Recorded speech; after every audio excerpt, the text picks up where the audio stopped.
morning and welcome to the first episode of Refreshing Mondays. Surprisingly, every Monday at 8 a.m. My name is Thomas and I'm bringing you a handful of inspirational business ideas that might be relevant for your company. So let's get started. They say money makes the world spin. For companies, it's crucial to spin it fast. Cash turnover ratio is one of the key indicators of business well-being.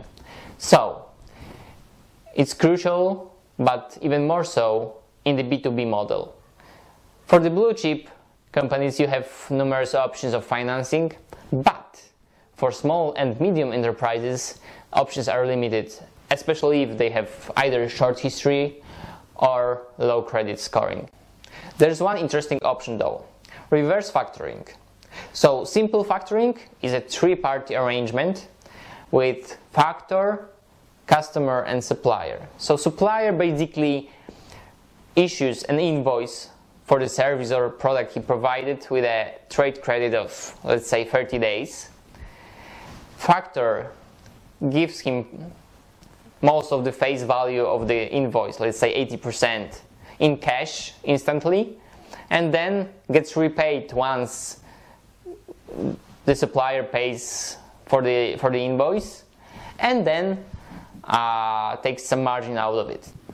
So reverse factoring is basically the same thing.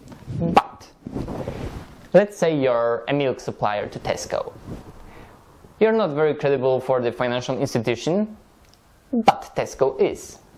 So what the factor does, he calculates the risk and the rates of the factoring service on top of the creditworthiness of Tesco instead of the milk supplier, making it a cheaper financing form for the small business he runs. The same works in two-factor system should your key customer be located abroad. It's one interesting way to solve your liquidity problem. For more details on this issue, visit my blog ogryzek.eu. I've placed a list of helpful links in there. Experienced marketers tend to treat ATL media and internet the same way. They buy CPMs the same way they bought GRPs in TV. But guess what? Internet tools are way smarter than that. They let you precisely target your audience and save a lot of your budget. So the deal is, you don't pay for thousands of displays. Instead, you pay per display. And so, there are publisher networks that have a lot of internet websites in them. For example, time.com. So let's say time.com says, this particular banner is in the network. And there are providers that let you bid against other advertisers per each display of a single internet user. But not any user. Thanks to cookies that each browser collects, you can choose to be interested only in those who have been browsing through newborn babies' clothes in the last 3 weeks or premium car offers. You are willing to pay, let's say, 50 cents for such a display, and when this matching user enters time.com, there's a real-time auction, and should you prove to be the highest bidder, your ad will display on the particular banner. And it all happens before web page even loads.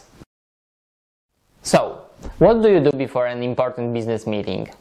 Be it key customer acquisition, partnership negotiations, or a sales presentation. For sure, you focus on yourself.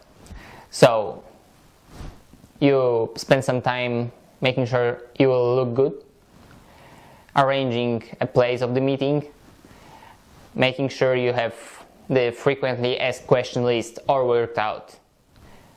But how much effort did you take to get to know the other side of the table?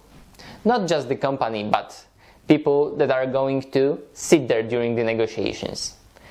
Maybe they've became parents recently, or they visited the same spa or hotel you did. Maybe they are into basketball. Every such connection makes you like them more. And as they say, we like what we know. So get to like them, and maybe they will share the courtesy. For more tools that will help you in such social media scanning, let's say, visit my blog ogryzek.eu. I'll provide some useful links with tools that might help you in this task. See you next refreshing Monday with new set of business inspiration at 8 AM GMT. Have a nice day and some changes for better.